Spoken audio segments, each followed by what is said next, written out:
नमस्कार, मेरा नाम है कृष्ण चौहान और आप देखना शुरू कर चुके हैं MH1 न्यूज का डिजिटल प्लेटफॉर्म। आज हम बात कर रहे हैं बिहार उपचुनाव की। बिहार में एनडीए ने क्लीन स्वीप कर दिया है। एक तरह से करीब 202 सीटों पर आगे चल रही है एनडीए।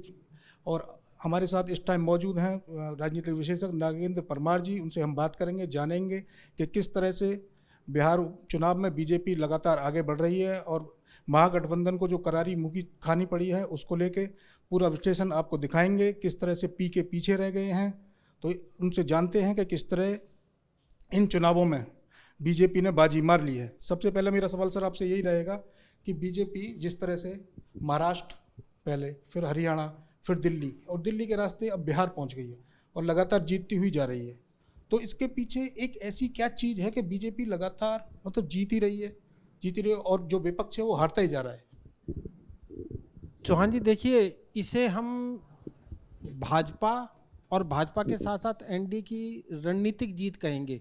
जिस समय लोकसभा चुनाव के परिणाम आए और भाजपा ने एक बहुत बड़ा टारगेट रखा, उस टारगेट से वो पीछे रह गई। हालांकि सरकार बनी भाजपा की, तो ऐसा लगा लोगों को, तो मतलब विपक्षी दलों ने कहा कि भाई इन्होंने इतना बड़ा वादे किए, इतने बड़े जुमले फेंके और इस तरह की चीज़ें आके आप वहाँ इतने मिनिमम उस पर टिक गए सीटों पे। लेकिन मैं ये मानता हूँ कि भाजपा ने उसके बाद अपनी रणनीति पे पुनर्विचार किया और उस रणनीति को दोबारा बुना। उसी का परिणाम है कि आप देखिए कि महाराष्ट्र में उन्होंने विक्ट्री हासिल करी। उसके बाद हरियाणा जैसी जगह है जहां भाजपा ने एक बार जीत दर्ज करी, दोबारा जीत दर्ज करी। हरियाणा के राजनीतिक इतिहास में कोई पार्टी दूसरी बार सत्ता में आ जाए तो बहुत बड़ी बात मानी जाती थी, और तीसरी बार उन्होंने सत्ता हासिल करी और खुद के दम पर, और फिर उन्होंने दिल्ली के परिणाम को प्रभावित किया।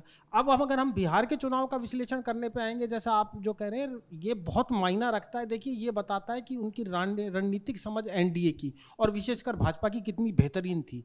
वो बहुत लंबे टाइम से हर एक सीट पे, हर एक कैंडिडेट पे काम कर रहे थे। बहुत विवाद बातें उठी कि एनडीए गठबंधन है, उनमें आपस में सिर फटवल होगी सीटों को लेके, लेकिन जिस आसानी से और जिस तरीके से उन्होंने सीटों का बंटवारा किया, वो अपने आप में बहुत उल्लेखनीय था। मेरे जैसे राजनीतिक विश्लेषक को भी और बहुत सारे राजनीतिक विश्लेषक को ये लगा कि आप चिराग पासवान की पार्टी को इतनी सीटें दे रही हैं, क्या वो वैसा परफॉर्म कर पाएंगे? लेकिन अब जिस तरह के रुझान आ रहे हैं, जो आगे थोड़े समय बाद नतीजे में बदलने जा रहे हैं, तो ये मैं कहूँगा कि एनडीए और विशेषकर भाजपा की रणनीति थी, खूबी थी। हमको उन्होंने दिया, उन्होंने सेटिस्फैक्ट्री रिजल्ट दिया। और देखिए, जब गठबंधन की राजनीति होती है कृष्ण जी, तो आप एक बात मान के चलिए, ये टीम मैच है। इसमें किसी एक के परफॉर्मेंस करने से कुछ नहीं बनता, इसमें आपको मिलजुल के परफॉर्म करना होता है। सारी पार्टियां अगर वो परफॉर्मेंस करें जो गठबंधन की है, इसीलिए एनडीए की सभी राजनीतिक दल, जितने भी घटक दल के गठबंधन थे, उन्होंने सबने अपना अच्छा परफॉर्मेंस दिया है। और भाजपा ने तो ऐसा लग रहा था कि भाजपा और जेडीयू की करीब करीब बराबर की सीटें आएंगी, लेकिन भाजपा ने अपनी रणनीति समझ के बल पे दिखा दिया है कि उसने इतना बड़ा उभार लाया है कि अब ऐसा लग रहा है कि आप बातचीत में भी जैसा बता रहे थे कि भाजपा, हम और चिराग पासवान जी की पार्टी, उपेंद्र कुशवाहा जी की पार्टी, ये अपने आप ही शायद बहुमत के आंकड़े आसपास पहुंच जाए। लेकिन क्योंकि उनका गठबंधन शुरू से नीतीश कुमार जी से है और नीतीश कुमार का राजनीति में बहुत सम्मान है बिहार की में, तो देखते हैं कि आगे दिलचस्प क्या होगा, परिणामों के बाद किस तरह हो जाता है।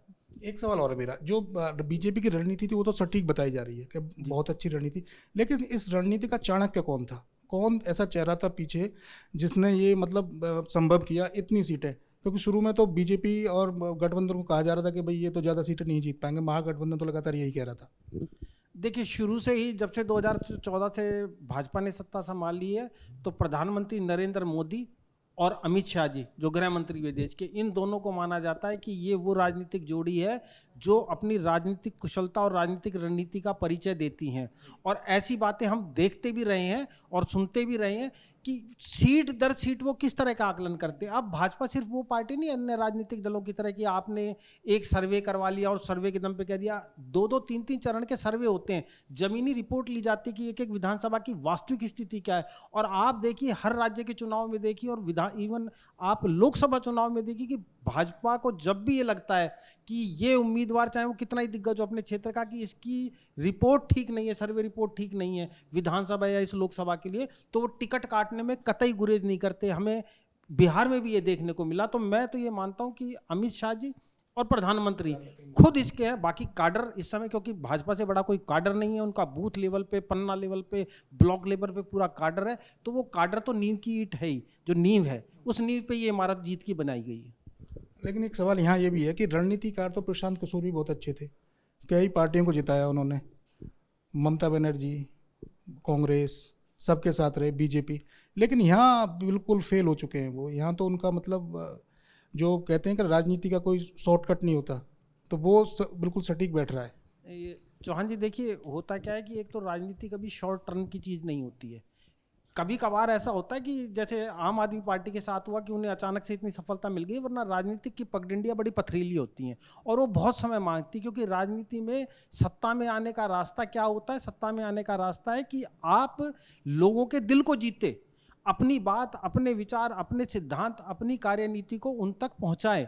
और दूसरों के लिए रणनीति बनाना एक अलग बात है, खुद के लिए रणनीति बनाना एक अलग बात है। तो ये तो मतलब प्रशांत किशोर को अभी और काम करने की जरूरत है। और पर उपदेश कुशल बहुतेरे, हमारे यहाँ कहा भी जाता है ना कि दूसरे के लिए तो लागू हो जाता है, लेकिन स्वयं के लिए करने के लिए बड़ा महत्वपूर्ण रहता है। जी, एक सवाल यहाँ ये है कि नीतीश कुमार पर अभी तक बीजेपी डिपेंडेंट थी, क्योंकि केंद्र में जो 12 सीटें इनकी हैं उसको वो दे रखा है, उनको गठबंधन में है।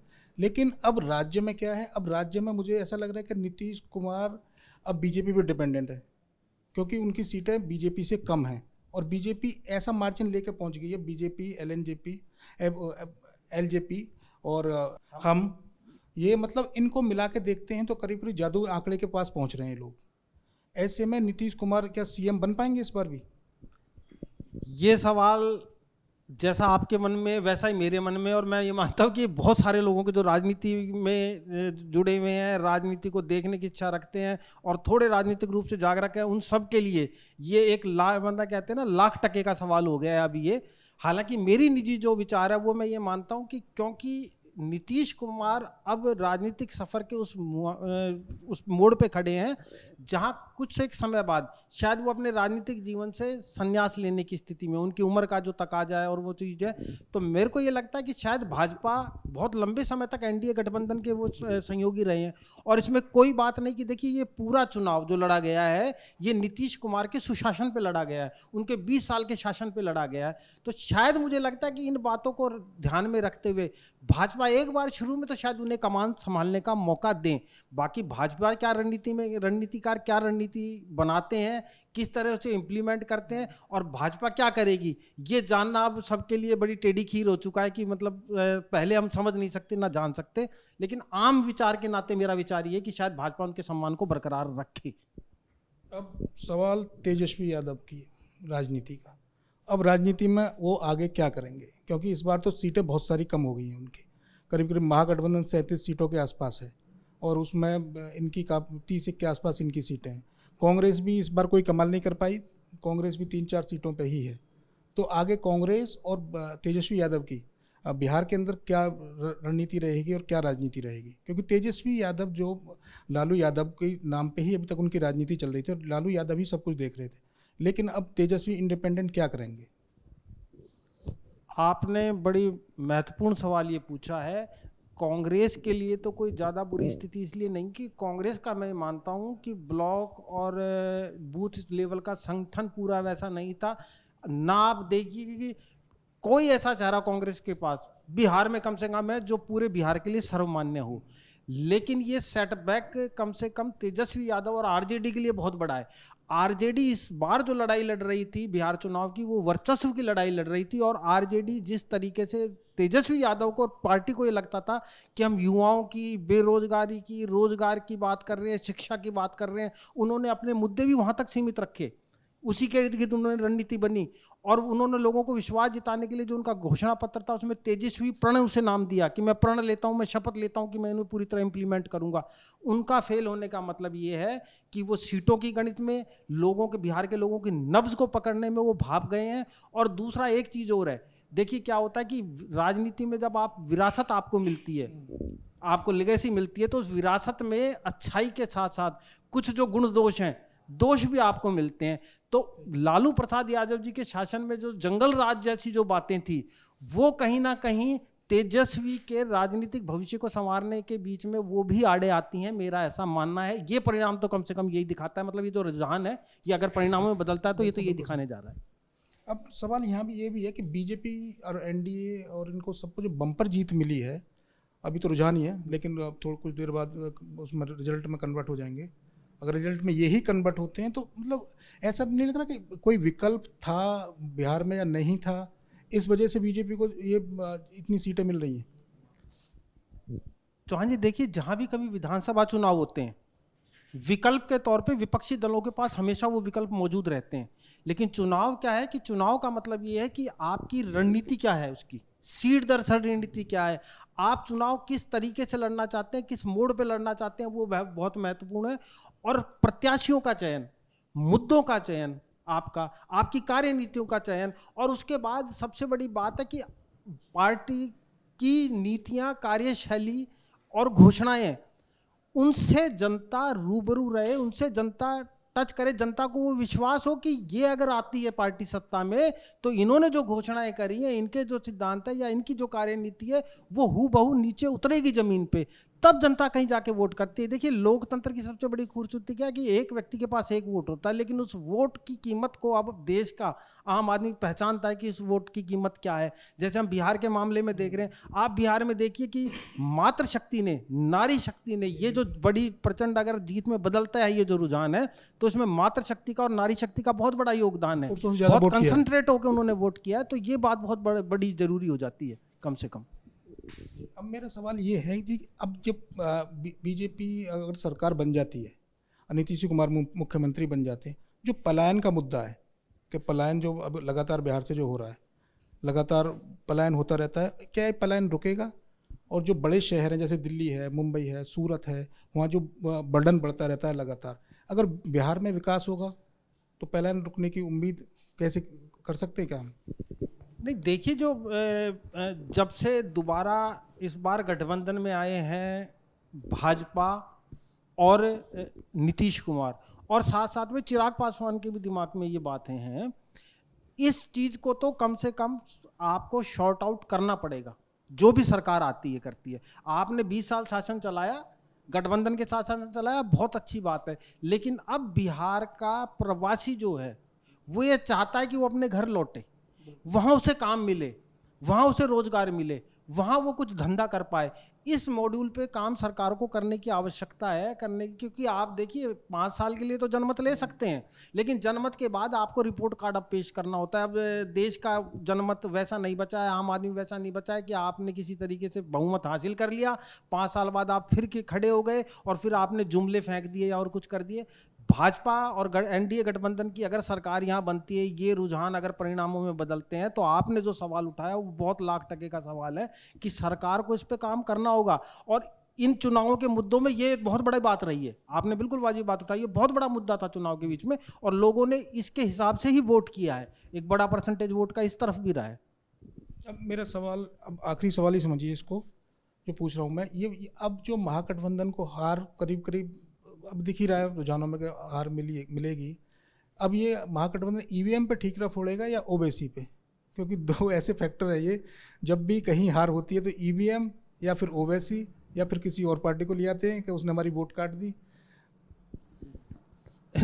देखिए, आप देखेंगे कि एसआईआर का मुद्दा हो, ईवीएम का मुद्दा हो, वोट काटने का मुद्दा हो, ये वाली सारी चीज़ों के लिए तो विपक्ष कहता ही है इस बात को, और इसमें कोई दो राय नहीं है कि शायद इस तरह की बाद में उठ के आए। और विपक्ष को एक बात समझनी चाहिए कि आप जब संवैधानिक संस्थाओं पे ये मुद्दा उठाते हैं तो कहीं ना कहीं आप आम आदमी से दूर होते हैं, आम आदमी से रिलेट नहीं करता। देखिए, लोकतंत्र का दो खूबसूरती, हार और जीत दोनों ही है। जीत भी हमें सबक देती है और अगली बार आपको अच्छी तरीके से काम करने का, ज़्यादा संगठित होकर काम करने का, ज़्यादा कुशलता और निपुणता के साथ काम करने का एक अवसर देती है। और अगर आप हार को लेके आए बाएं सा इधर उधर की बातें करने लग जाते हैं तो फिर आपको आखिर में तो जनता से ही बहुमत लेना होता है, जनता से ही मत लेना होता है, फिर वो बात वैसी बनती नहीं है। तो होना तो यही चाहिए कि आप खुले मन से और बड़े मन से हार को भी स्वीकार करें, और जीत है तो जीत से भी हो। इसमें राजनीति में देखिए, हार से निराश नहीं हुआ जाता और जीत से बहुत ज़्यादा अपने ऊपर घमंड नहीं आने दिया जाता, तभी राजनीतिक दल लंबे टाइम तक राजनीतिक सफर तय कर पाते हैं। ठीक है।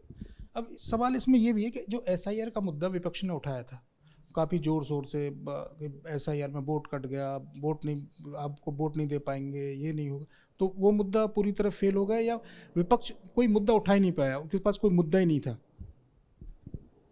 नहीं, देखिए, वोट को लेके महाराष्ट्र के बाद से ही विपक्ष ने शुरू कर दिया थोड़ा था। रुकना चाहूँ, वोट चोरी भी जोड़ा गया कि जी वोट चोरी हो गई, हरियाणा में हो गई, महाराष्ट्र में हो गई, यूपी में हो गई, हर जगह वोट चोरी का उन्होंने आरोप लगाया। लेकिन बिहार में एसआईआर के मुद्दे के बाद कुछ देखने को ऐसा मिला नहीं कि बाद में इन्होंने इस मुद्दे को उठाया हो, कि शुरू में उठा के फिर ये गायब से हो गए, राहुल गांधी नहीं पहुंचे। चौहान जी, देखिए, पहली बात तो मैं आपको ये कहूँगा कि कम से कम मैं तो वोट चोरी शब्द को ही बहुत आपत्तिजनक शब्द मानता हूँ। दुनिया के सबसे बड़े लोकतांत्रिक देश में वोट चोरी शब्द कैसे आप इस्तेमाल कर सकते हैं? देखिए, वोटर लिस्ट में त्रुटियां या गड़बड़ियां ये हो जाती हैं, होती हैं।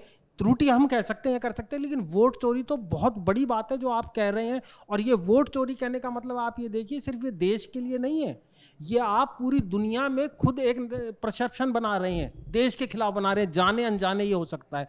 और एसआईआर और जहाँ की बात थी, बिहार में भी मैंने अलग अलग पहले भी चैनल पे एक बात कही है कि देखिए, एसआईआर का समर्थन जनता में नहीं था, राजनीतिक दलों ने, विपक्षी दलों ने जरूर उठाया, क्योंकि पूरे जब से एसआईआर हुआ है और विपक्षी दलों ने ये मुद्दा उठाया, आप पूरे बिहार में कहीं एक, आप तो न्यूज चैनल से हैं, कहीं एक जगह आम आदमियों ने 150-200 लोगों ने क्या कहीं प्रदर्शन किया? नहीं किया। और एसआईआर के बाद अब जो ये चुनाव रुझान आ रहा है, ये परिणाम में बदलता है, तो ये बता रहा है कि जनता, आम जनता ने तो कम से कम एसआईआर के मुद्दे को नकार दिया। अब विपक्षी दल इसे जितना जल्दी समझ जाएं, मैं समझता हूं कि ये उनके लिए उतना बेहतर है, और नहीं समझे तो फिर वो अपनी अपनी अपनी ढपली और अपने अपने राग वाली स्थिति तो है ही, उसका हम क्या, आप भी क्या कर सकते हैं, हम भी क्या कर सकते हैं।